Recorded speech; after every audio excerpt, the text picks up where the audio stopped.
gone wrong with food is flavor. We've essentially taken all the whole foods that we should be eating and made them bland. They taste like water. We tell people you should eat these foods, and people eat them and they're totally underwhelmed. At the same time though, around the 1950s, we invented the gas chromatograph, which was a machine that finally let us figure out what compounds, literally what chemicals, made things like tomatoes and oranges flavorful. And we started making those flavors in factories.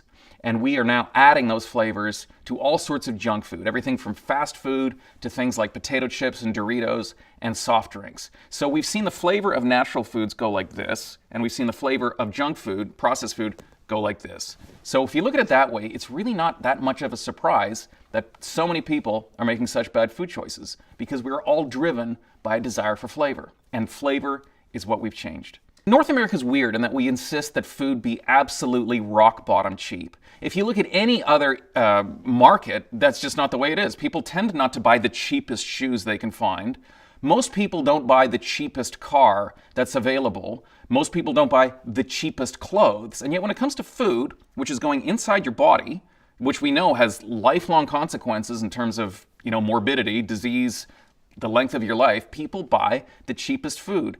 We live in a very wealthy continent. I think we can all afford to eat better food. There's certainly, there's the case of people who can't afford it, and maybe we need to talk about how to improve nutrition for the have-nots the way we did with healthcare. Look at something like kale. Kale was like a trivial pursuit question in the late 1980s. Nobody even knew what it was.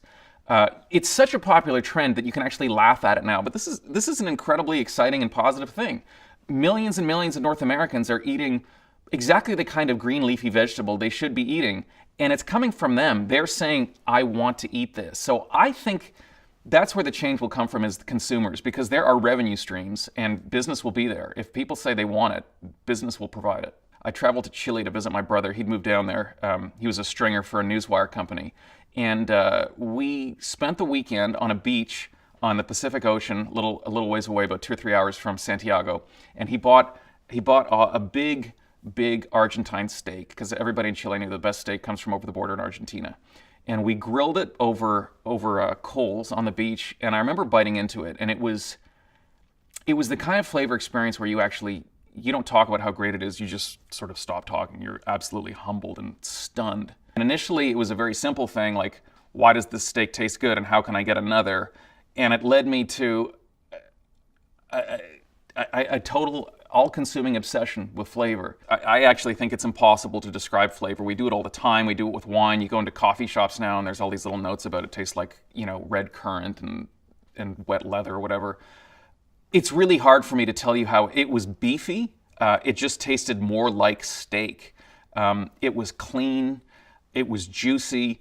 The most interesting thing about a really good steak is not so much how it tastes on the first bite, but how it tastes when you're 3/4 way through the steak. If you go to a steakhouse, and I'm no fan of steakhouses, you tend to be done halfway through. The steak has defeated you. It's greasy. You're kind of like overwhelmed. You feel like you need to lie down. A really good steak, you actually become more energized as you eat it. And when you're finished, it's kind of like how you feel after eating sushi. You feel light. You feel good. You feel like you could get up and go for a walk. It was more than anything a feeling, and I think that's the only way to understand food, is how it makes you feel. So in the flavor principle, I think what I'm chasing is what a lot of us who are interested in food is chasing. On the very simplest of levels, it's good food. We always want to find out what people are doing, how they make food so delicious, foods I've never tried yet. One of the things I really want to do an episode on is Pakistani barbecue, which is something I learned about from an Uber driver. I didn't know it was a thing. And he said the best Pakistani restaurant in Toronto is in Mississauga, and it's Pakistani barbecue.